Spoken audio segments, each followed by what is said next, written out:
O Marco e a Roseli são pastores da segunda igreja aqui, fez parte da igreja aqui, na história da igreja. E ele vai compartilhar aquilo que Deus tem colocado no coração deles. Tendo sua mão para cá, vamos abençoá-lo. Pai, nós queremos agradecer pela vida do Marcos, pela disponibilidade de servir a igreja aqui, a igreja ali no Oásis, ó Pai, ele, a Roseli.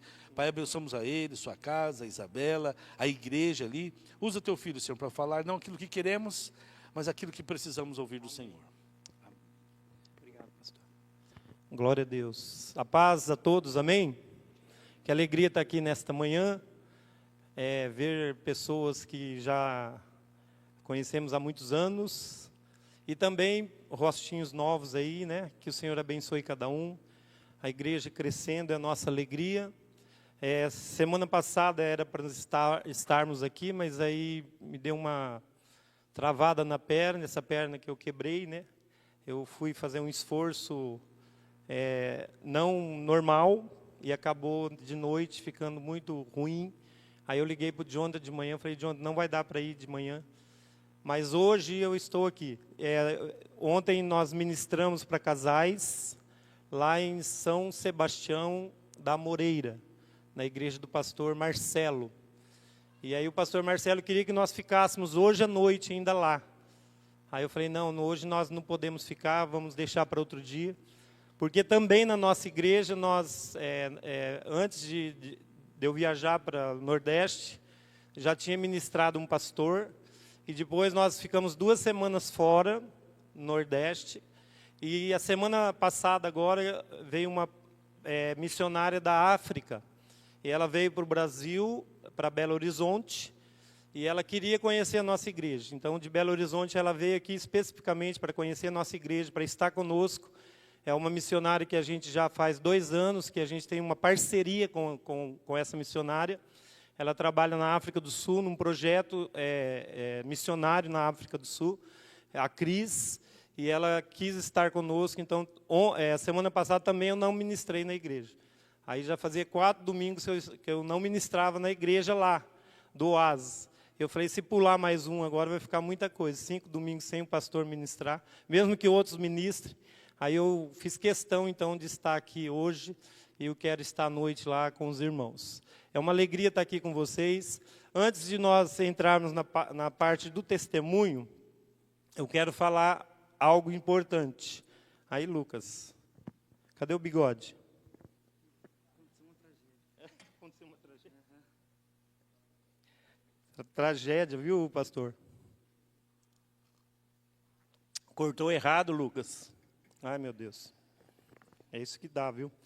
Esses dias eu fiz um desafio esses dias para 4 garotos da igreja, para eles estarem no próximo, como que chama, Lucas, lá onde você foi? Na Alemanha? Projeto? Soccer? É isso aí. E aí, os 4 garotos que foi lá na idade de 15, 17 anos, os 4 garotos de bigode. E eu como pastor no meio dos 4 sem bigode. Aí eu falei, mas não é possível um negócio desse, gente. Esses meninos tudo de bigode, eu aqui, nessa luta danada aqui, já perdendo tudo, né, Léo? Perdendo tudo. Então, queridos, mas é uma alegria estar aqui com vocês. Que Deus abençoe todos. Antes de mostrar algumas coisas que eu quero, já compartilhei ali com o pastor Jonathan, eu quero dar uma palavra rápida sobre a importância da visita. Essa palavra eu gostei muito, o Valcir estava lá na reunião da OPEM, na segunda-feira, quando o pastor Jaque Nilson, ali da igreja quadrangular, ele iniciou a palavra dizendo algo que eu achei muito, muito bom, muito interessante, muito educado da parte dele. Ele fez uma menção da palavra que ele ia ministrar a quem realmente deu a palavra. Você lembra, né, Valcir? Então, ele honrou a pessoa que escreveu a palavra. Ele falou, eu só vou falar da minha forma, porém, essa pessoa que ministrou essa palavra. E essa palavra aqui nessa manhã, eu quero dar honra ao pastor Osman. Porque quando nós chegamos lá em Natal, Natal nós chegamos e já fomos lá para onde a gente ia, que é 235 quilômetros de Natal. E quando nós chegamos nesse povoado, depois vocês vão ver um pouquinho aqui as fotos, A primeira palavra da manhã, o pastor Osman disse exatamente essa palavra aqui que eu vou falar. E eu quero dar honra a ele. Ele falou sobre a importância de uma visita. Esse foi o tema da palavra dele. Foi a primeira palavra na segunda-feira de manhã. Nós chegamos lá no domingo. O trabalho foi feito segunda, terça, quarta, quinta, sexta, sábado e domingo. Então foi uma semana completa. E na segunda-feira de manhã, a primeira palavra no devocional, o pastor Osman disse a importância de uma visita.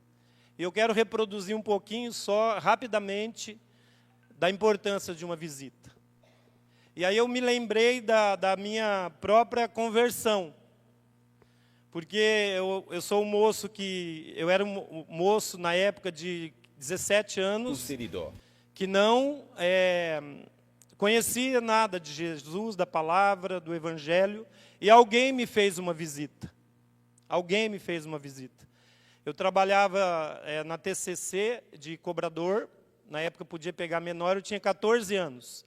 Quando eu tinha 15 anos, um chefe do setor de finanças, chamado Fernando Sumizaki, foi presbítero lá da igreja onde nós nos convertemos.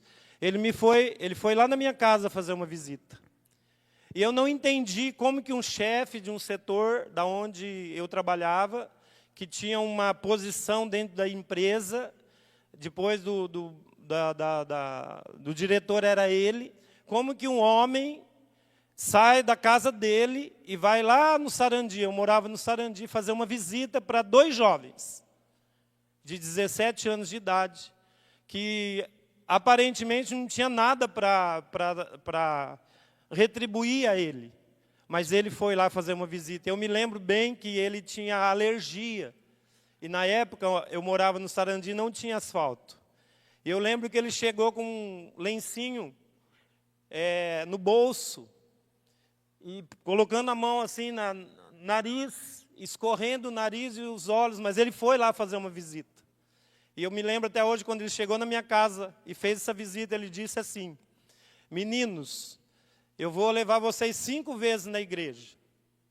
Eu vou vir aqui pegar o carro, vou vir aqui buscar vocês e vou levar na igreja. Se vocês não gostarem da igreja, em 5 visitas, eu nunca mais venho na casa de vocês. E aí não precisou ele ir 5 vezes, porque na segunda vez que ele foi, nós já estávamos indo na igreja de ônibus.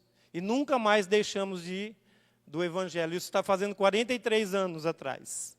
E eu quero dizer para vocês que é uma alegria quando a gente recebe uma visita. E eu estava me lembrando também do pastor que me discipulou, o pastor que me trouxe para o ministério, o pastor que investiu na minha vida, o pastor que foi meu pai espiritual, o pastor que eu tenho muita gratidão a ele, muitos que estão aqui hoje também têm gratidão, que é o pastor Celso. E o pastor Celso, esses dias, eu fui fazer uma visita, eu tenho procurado ir uma vez por semana fazer uma visita para ele. E aí, esses dias, acho que ficou 2 semanas sem visitá-lo, 15 dias mais ou menos. E aí ele me liga, e ele pergunta assim no telefone: e a minha visita, pastor Marcos? Você esqueceu? E aí, irmãos, quando eu fui lá visitá-lo depois desse período maior, os olhos daquele homem brilhavam, e ele não queria deixar a gente ir embora. Sabe aquela visita que você fala assim: eu vou fazer com 40 minutinhos, 30 minutos? Nós ficamos mais de 2 horas, porque ele não deixava a gente ir embora, porque ele desejava a visita. Irmãos, quem está numa cama,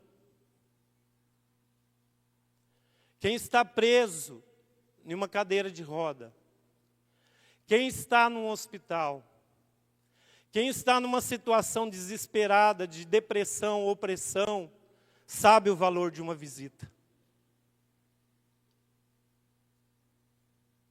E esse desafio que nós tivemos lá no Nordeste foi especificamente, nós fizemos muitas coisas.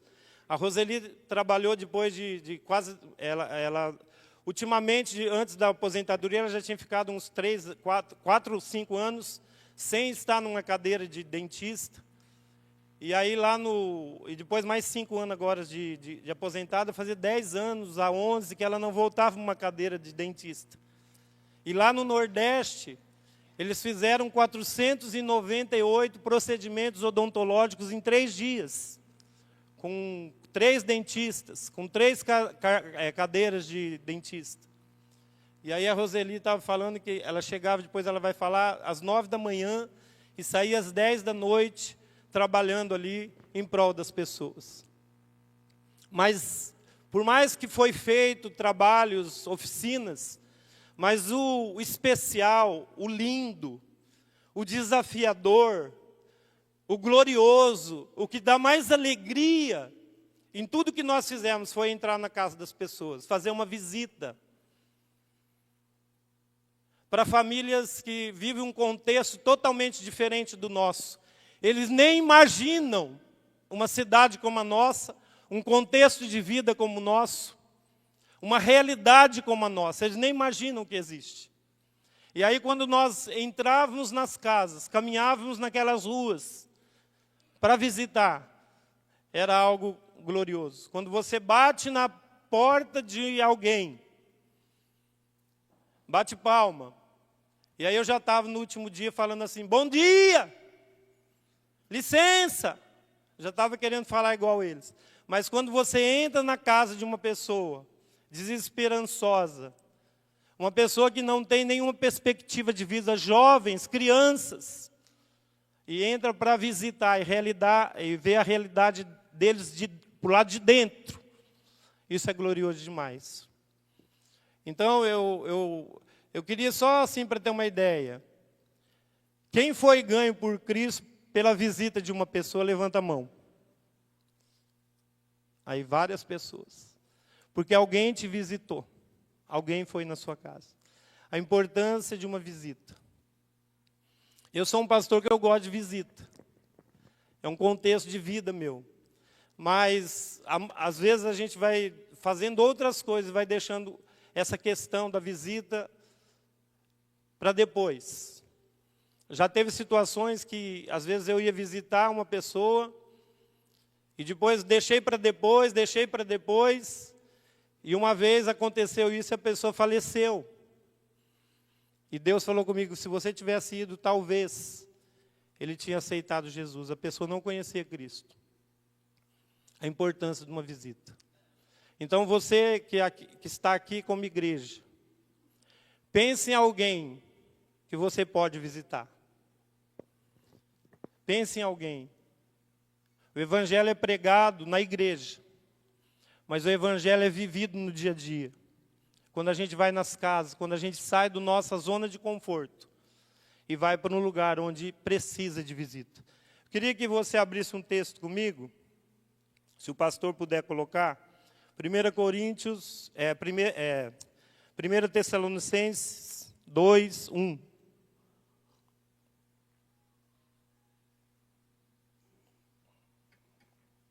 O texto diz assim, Paulo dizendo para os irmãos, porque vós mesmos, irmãos, bem sabeis que a vossa entrada, tem uma tradução que fala que a vossa visita, que a vossa estada entre vocês, eu estar entre vocês, não foi em vão. Pode pôr o 2, pastor. Verso 2.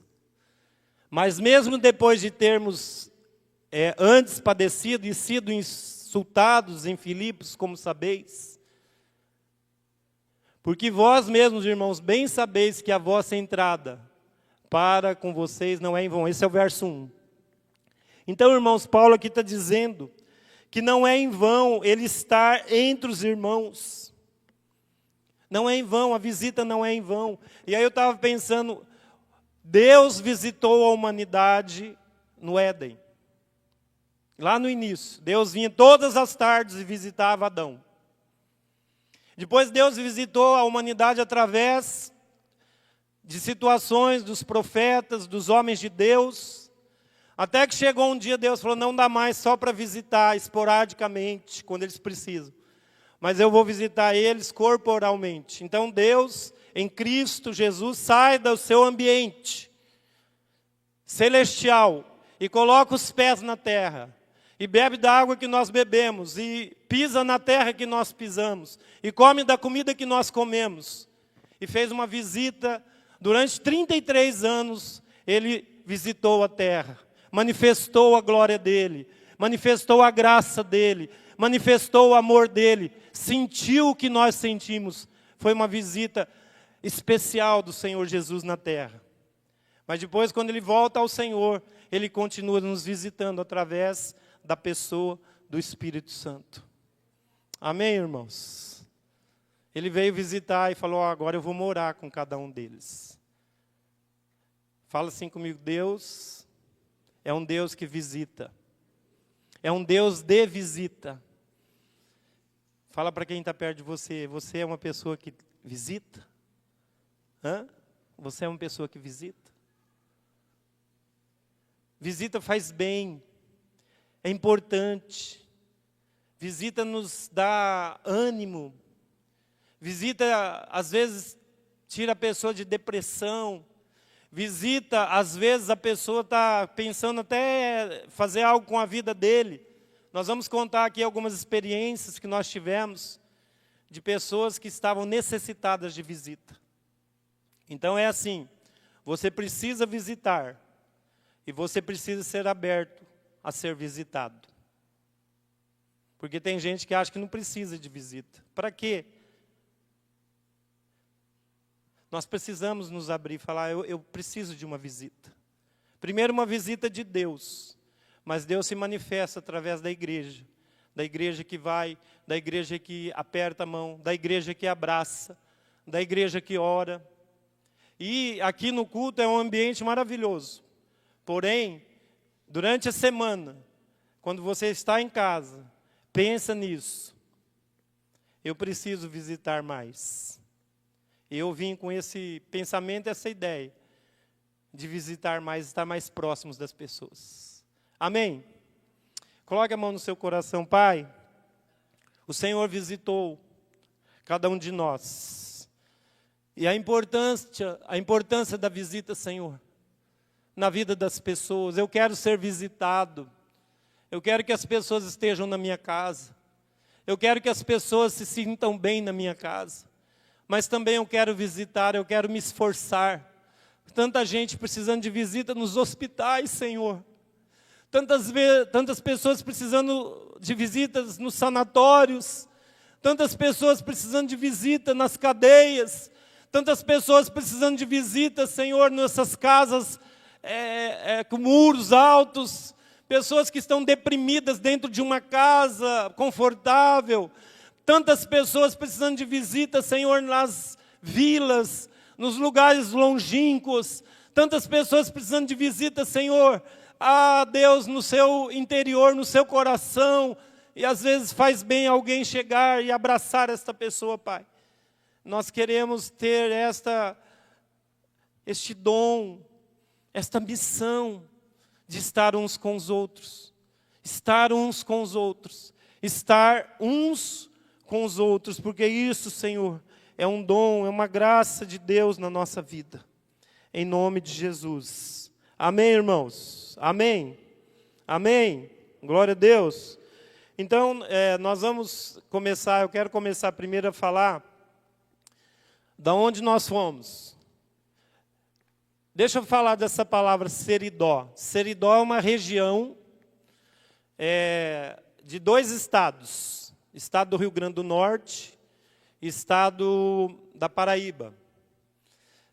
Do Rio Grande do Norte são 30 municípios e da Paraíba são mais 10 municípios. É como se fosse aqui, na nossa região, por exemplo, a região que o pastor Jonathan ama lá, Campos Gerais, não é isso, pastor? A região de Ponta Grossa, Campos Gerais. A região aqui do Vale do Ivaí, uma região do Paraná. Eu nem sei aqui o nome da nossa região, mas são regiões. E lá tem uma região chamada Seridó, que abrange o estado de Rio Grande do Norte e também o estado da Paraíba. Então vamos lá no mapinha, pastor. Aquele um lá do Brasil, outro, é do YouTube. Depois eu vou falar um pouquinho sobre esses outros mapinhas aí. Do YouTube. Aquele... Volta um pouquinho, acho que é o outro de trás. Só para você ter uma explicação do local que é da região do Brasil.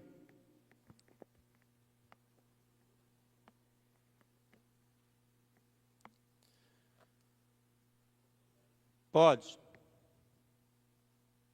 É Localizado entre 50 os estados do segundos. Rio Grande do Norte e da Paraíba, a região é composta por vários municípios dos dois estados. Entretanto, outras cidades do entorno são consideradas seridoenses, devido à sua integração com o lugar. Historicamente denominada Ribeira do Seridó, o local foi por muito tempo uma área em litígio entre a então província do Rio Grande do Norte e da Paraíba, e quando o Príncipe, atual Caicó, foi elevado à categoria de vila, a comunidade passou a reivindicar sua integração com o Rio Grande do Norte, fato que aconteceu em 1835, através de lei.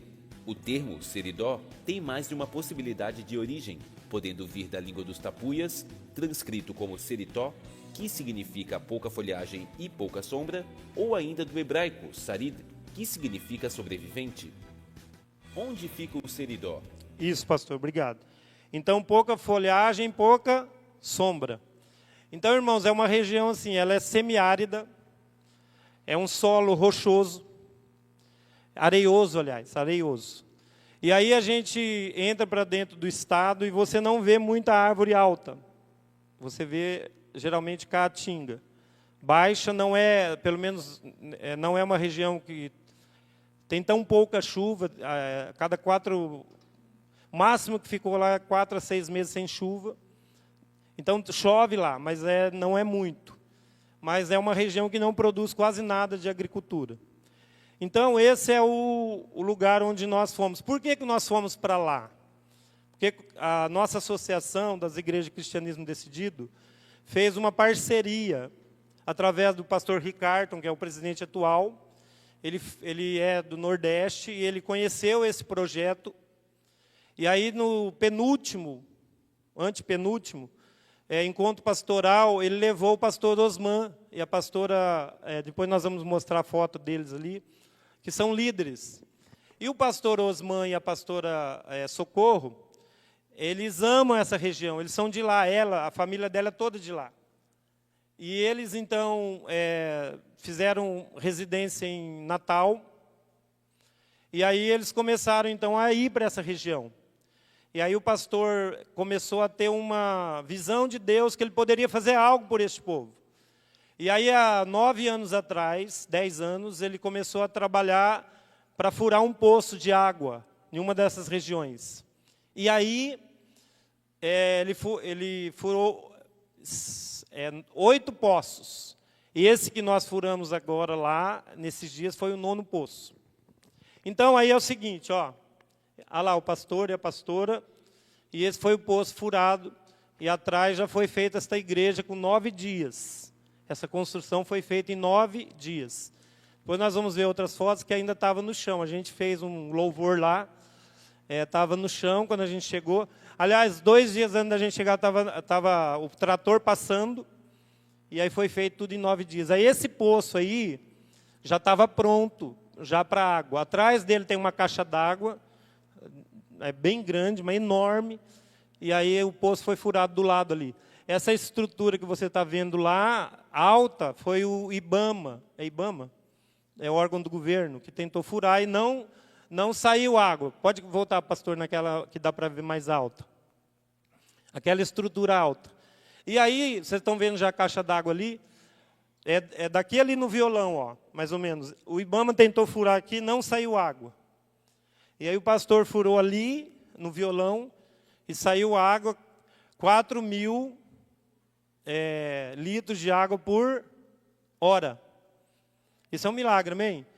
E aí o IBAMA furou 80 metros, não saiu água. Depois dos 80 metros, eles desistem. E aí ali que ele furou, deu água com 40 metros. Então foi um milagre do Senhor. Então aí já tem o trabalho já que foi feito esse final de semana com as crianças. E atrás vocês estão vendo aquela estrutura, foi o IBAMA que fez. está abandonado aquilo lá, e o pastor furou um poço do lado. Furar o poço é mais ou menos R$6.000 que ficou. Só a quantidade, porque eles cobram por metro. Então, 40 metros, deu R$6.000. Mas aí tem toda a estrutura elétrica e canos, ficou mais ou menos em R$10 a R$12.000, toda essa estrutura que vocês estão vendo ali. Ok? Então, volta um pouquinho lá no mapa, pastor, por gentileza. Aí, então, está a região dos 2 estados, agora coloca o outro mapa. Esse laranjadinho, irmãos, é a cidade onde nós fomos. Lagoa Nova. E o trabalho que foi feito, eu esqueci de trazer aquele... Aqui nesse canto de cá, não sei se dá para trazer uma mãozinha aqui, pastor. Nós saímos aqui da cidade e vimos aqui perto dessa bolinha, nesse canto de cá, aqui, ó. Isso, volta um pouquinho. Aí, exatamente, pastor. Volta aonde o senhor estava. Para trás aqui. Nesse cantinho de cá. Nós fizemos o trabalho em 2 locais ali, que foi um assentamento, José Milanês, e um bairro, como se fosse mais ou menos igual a Guatemi, aqui, mais ou menos. Mas só que tem menos pessoas, mas é mais ou menos igual. Tem uma rua principal. E aí, irmãos, para você ter uma ideia, da cidade que a gente ficou, para ir lá, dá 17 quilômetros. Se você contar cada vilarejo desse aqui, são 29. Cada vilarejo desse aqui, cada pontinho desse. Nós fizemos 2. E aí, o pastor disse que ele quer fazer os 40 municípios. Se cada município tiver um tanto desse de vilarejo, que eu acho que é mais ou menos... Vai demorar quantos anos para o pastor fazer o trabalho lá? Por isso que precisa... Cadê os jovens aqui, ó? Preciso da geração de vocês. Por isso que eles estão passando para a nova geração. Porque 40 municípios, o pastor fez 10, fez 9, o 10º vai ser o ano que vem, que já tem aqui o desafio aí para o pessoal. Vai ser 80 quilômetros para frente. E eu falei que nós fomos em 4 da nossa igreja, eu quero levar 8, quero dobrar o número, em nome de Jesus. E eu creio que daqui também vai... Pelo menos uns 6 aí, em nome de Jesus. Nós vamos uma equipe boa de Maringá. Aí, se o pastor fizer o 10º, vai faltar ainda, os 2 estados, vai faltar 30 municípios. E se ele fizer um por ano, vai dar 30 anos de trabalho ainda. Eu estou com 60 anos. Vocês acham que até 90 anos eu consigo fazer esse trabalho? Não. Sim ou não? Sim ou não? Pode falar a verdade. Se Jesus volta. Mas, gente, ó, não dá. Então, o que precisa? De pessoas novas para ir lá e espiar a terra. Se Jesus não voltar, eu creio que nós vamos alcançar lá os 40 municípios. Amém?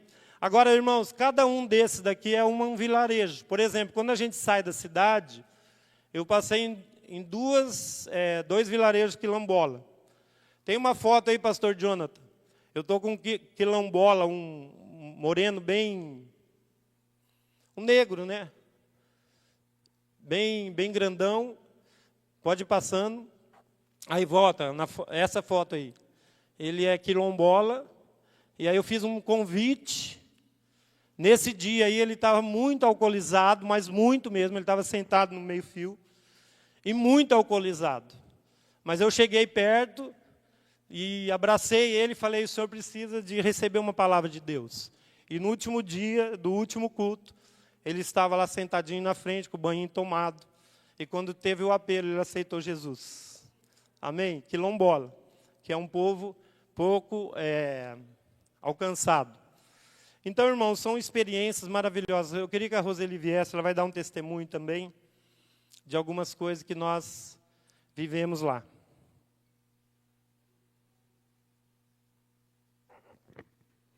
Bom dia, Deus abençoe. Quando o Marcos falando aqui, o coração da gente queima. Realmente é algo que a gente precisa estar lá. E o projeto é Impacto, Atos de Amor. Eu dei esse testemunho lá, e nós fomos para um impacto, atos de amor, mas quem foi impactado fomos nós. Nós fomos lá achando que a gente ia levar algo, contribuímos, conversamos, fomos fazer as visitas, mas quem foi impactado fomos nós. Quando eu testemunhei, eu chorei mesmo, porque eu fui impactada. Ó, meu celular. Isso porque eu troquei aqui, Marco, não tem um... Deixa eu pôr aqui. Então, nós somos impactados. Eu quero só dizer isso que o Marcos falou, sobre as visitas, porque nós estamos, amados, tão ocupados. Isso que Deus falou comigo. Nós estamos tão ocupados com os nossos afazeres. Nós estamos tão ocupados com as nossas coisas. Nós estamos tão ocupados que nós não temos tempo para ouvir as pessoas. E quando nós fomos visitar as casas, nós parávamos para ouvir. Lá não era pastor Marcos, nem pastora Roseli. Lá o pastor Osman falou essa palavra no primeiro dia, o poder de uma visita.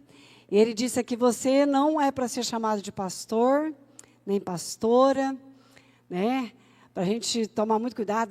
Deus abençoe. A gente toma maior cuidado. Claro, Deus abençoe, a gente sempre fala, mas está cuidando sobre isso. E quando nós chegávamos nas casas, nós perguntávamos do que você está, o que você está precisando, o que você quer que nós conversar, e eles falavam toda a vida deles, contava para nós.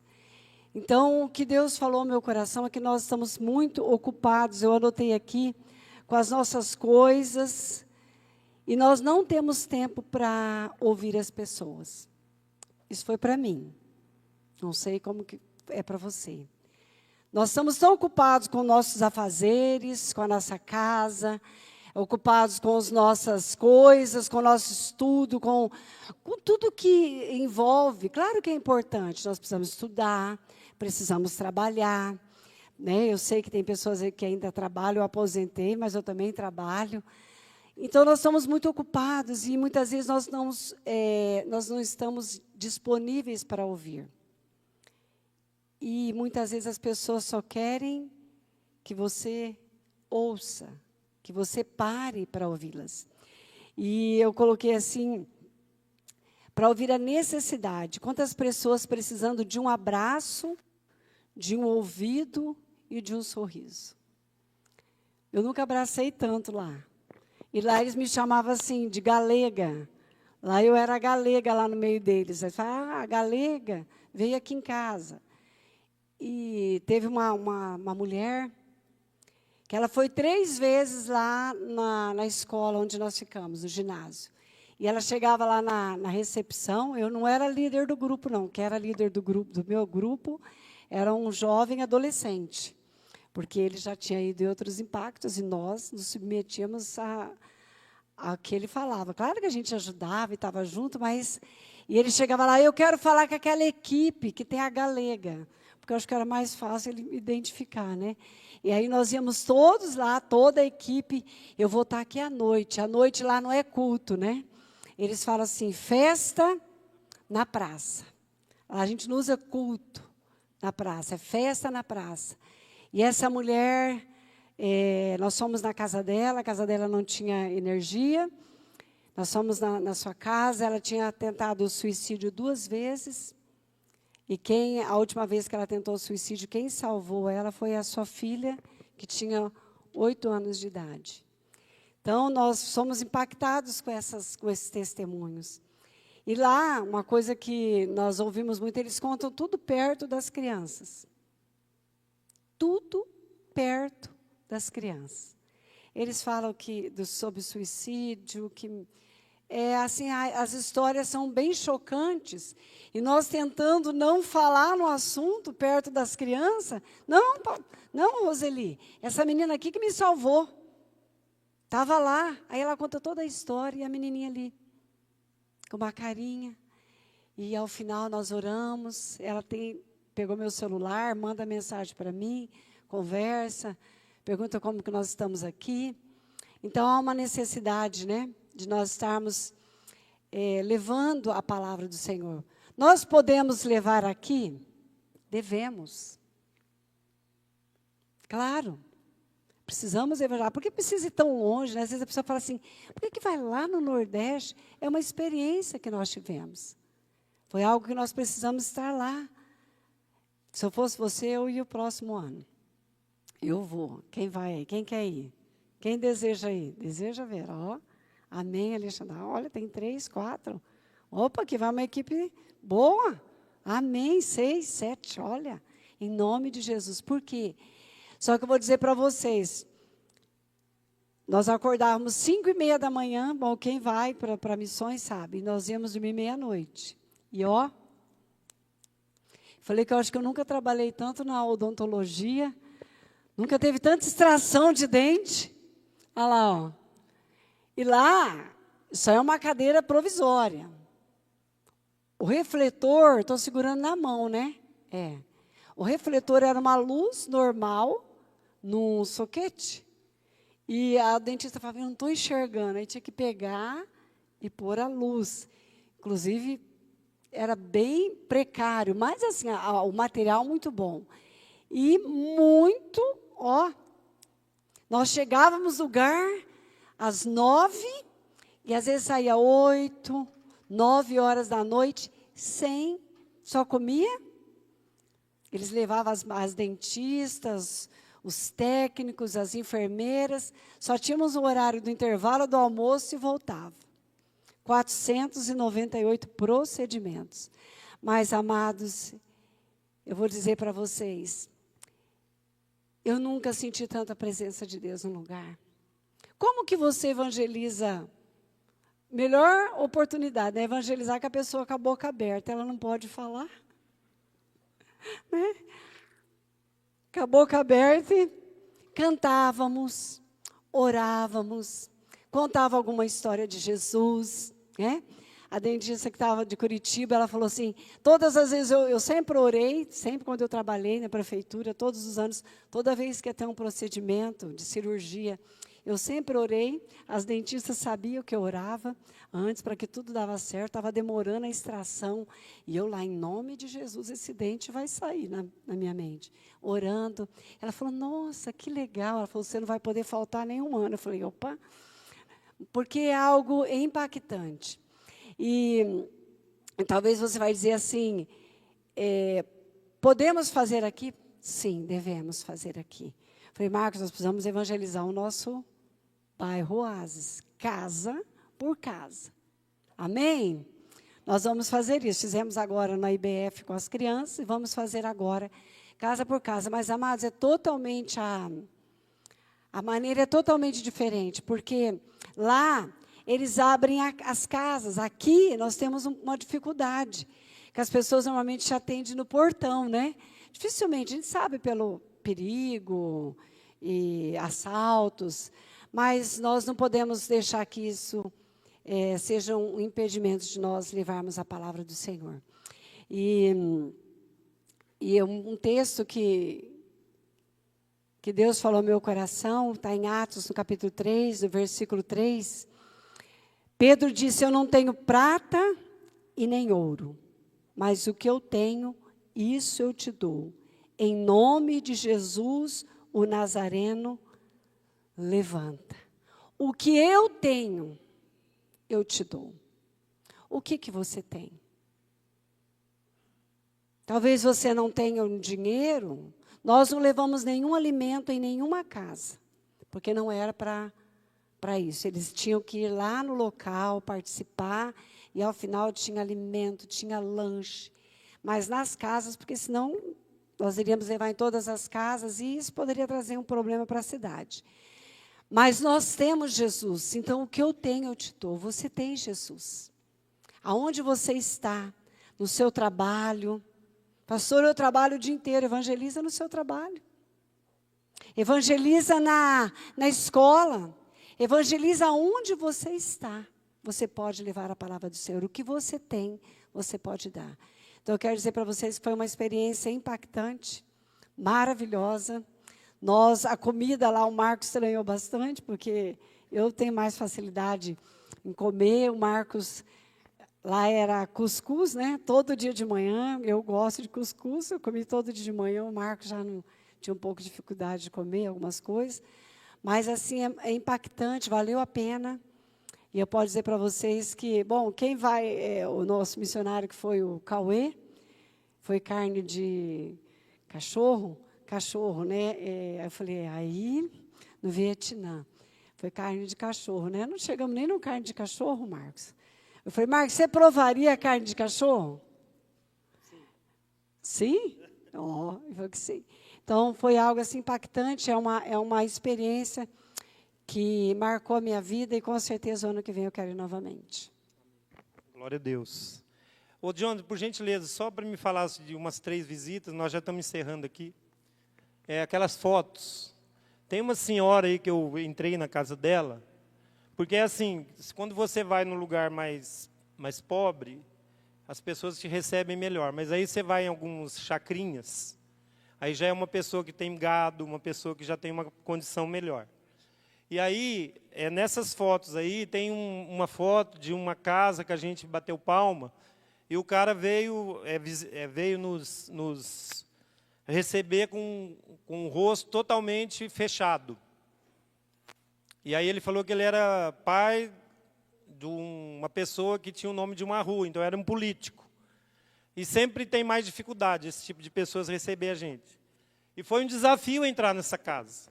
Porque eu falei, aí o Espírito Santo colocou no meu coração,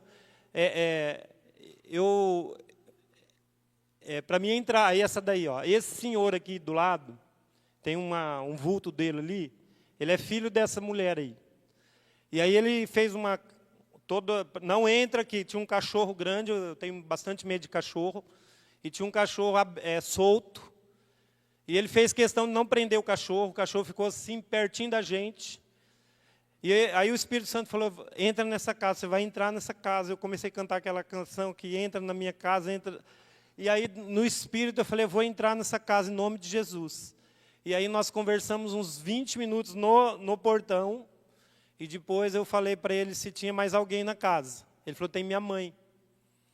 Aí eu falei, quantos anos ela tem? Ele falou, 97. Aí eu falei, eu quero conhecê-la, eu posso entrar? Aí ele falou, pode. Aí nós entramos nessa casa, eu abracei a mãe dele. E nós ficamos mais de quase 1 hora dentro dessa casa. Nós oramos nessa casa, ministramos a palavra nessa casa.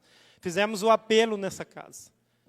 E às vezes a gente tem dificuldade de entrar, a pessoa fala não, você já vai embora. Esse aqui foi um desafio. A outra foto, Jonathan, por gentileza, é de um senhor que eu estou com a mão, aí esse daí. Ele veio também, ele saía do assentamento. Ele tem 84 anos e ele veio com uma foice na mão. E era um nordestino de raiz. Ele nunca saiu dali. 84 anos morando no mesmo lugar, com uma foice na mão.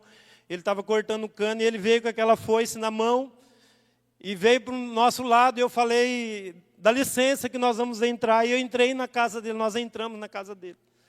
E ele tinha uma filha que era, segundo ele era pastor, ele tinha ódio de crente, porque o testemunho da filha era péssimo na família. E aí nós começamos a conversar com ele, e eu falei de Jesus, e para o fim, ele, com a camisa aberta, aquele jeito de nordestino, me abraçou, e nós pudemos orar com esse homem também. Foi outro desafio grande de evangelização lá naquele lugar. Uma menina que está agora com uma blusa cor de rosinha. Essa casa que nós visitamos é outra foto, acho que é a próxima. Não, a antes. Antes.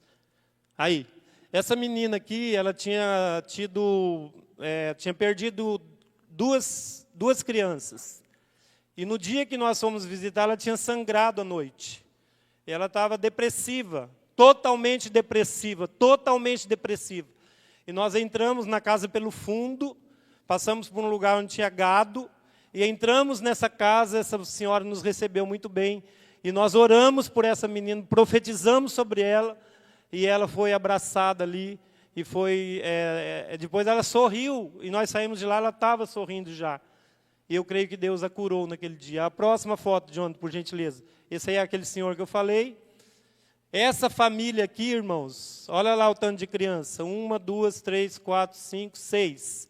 Essa mulher vive com R$ 600 para 6 crianças.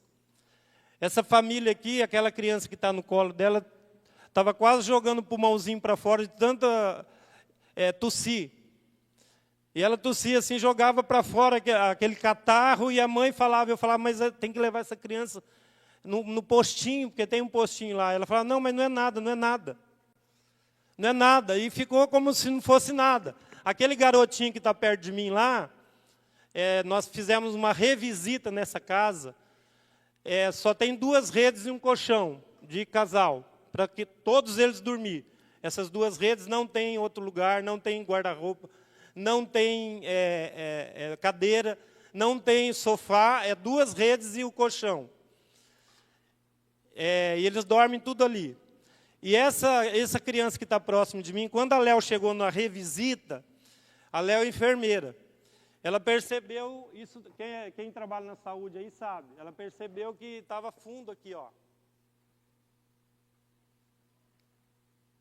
E a criança estava respirando.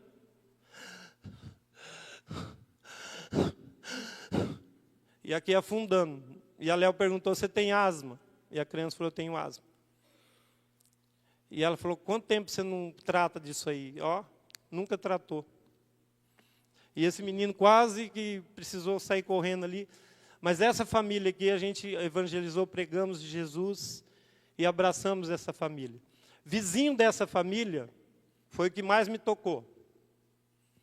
Essa mulher aqui, não é essa foto, é só vizinho dessa família, nós não tiramos foto.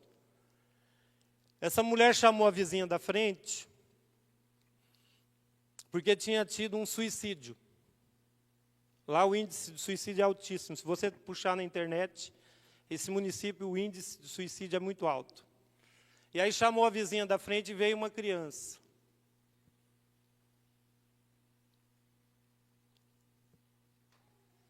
E essa criança veio com a cabecinha baixa, com a mãe. E a mãe depressiva, com cabeça baixa, a criança com a cabeça baixa, e a gente perguntou o que tinha acontecido. E a vizinha falou, porque a vizinha sabe tudo do outro, né? Foi o pai da criança que se suicidou. Ele pegou uma faca e... eu não sei se foi com a faca, porque alguém tinha se suicidado com uma faca. Ou foi com... Geralmente eles usam corda para se suicidar. Mas a criança viu, porque a mãe tinha saído. E quando a criança viu o pai fazer aquilo, ela travou. E fazia 96 dias que o pai tinha se suicidado. E a criança não falava mais. Deu um choque. Eu não sei como que chama isso. E ela recebeu esse choque e a criança não fala mais. Mas ela se apegou a mim, aquela criança. Os dias que eu fui lá, que eu passava na rua, ela vinha às vezes segurar na minha calça assim, por falta de paternidade. E o último dia que nós revisita no sábado, nós chamamos novamente, e ela veio, e nós tentamos fazer ela pelo menos falar o nome, mas ela não falava, nem o nome dela. E eu fui embora daquele dia, e me deu uma crise de choro na rua. Uma crise muito forte, de misericórdia que eu tive daquela criança. E se Deus quiser, um dia eu quero voltar lá. Eu quero voltar. Nós falamos para a mãe, leva para a psicóloga, faz o tratamento. E uma menina, coisa mais linda, que viu o pai se suicidar. E aí, a última, Jonathan, a última foto que eu quero comentar é essa daqui. E essa visita foi muito impactante, porque foi a primeira que a gente fez. E esse moço nos recebe, desconfiado, a mãe dele um pouco desconfiada, mas aí a gente entra, dá os laranjinhas que eles chamam. E essa criança começou a sorrir. E ele começou a contar a história dele. Irmãos, não deu 3 minutos de conversa. Ele falou assim, Marcos, eu me identifiquei, eles guardam um nome muito fácil lá. Uma característica do nordestino, guardar o nome das pessoas muito fácil. O nome dele é Wendel. Tem uns nomes lá bem diferentes, esse moço chama Wendel. E ele falou assim, com 3 minutos de conversa, eu atentei contra a minha vida. E aí, como a Roseli falou, eles ficam tudo perto das crianças. A menina estava perto. E ele é pai dela. E ela é filha única. E ele falou, quando ele atentou contra a vida dele, essa criança estava próximo. E ele amarra a corda em um caibro da casa. E quando ele se joga lá da banqueta que ele subiu, quebrou o caibro. E ele estava com um pouco de sinal ainda da corda aqui no pescoço. E aí essa menininha então fala, espera aí que eu quero mostrar o vestidinho que a mamãe fez. E ela pega esse vestidinho que está aí na mãozinha dela e vem com alegria, descalça. E ela chegou com esse vestidinho, eu tirei uma foto ali, ela falou, não, mas eu não quero só que o senhor vê o vestidinho aqui na minha mão, eu quero colocar. E foi lá e vestiu, descalça, e veio como uma bailarina na área da casa, dançando com este vestidinho. Então essas são as histórias, irmãos. Histórias que às vezes chocam a gente, mas que Deus fala muito com a gente. Eu sou apaixonado por criança, eu não posso ver crianças sofrer, mas a gente viu ali que há uma necessidade muito grande. Nós vamos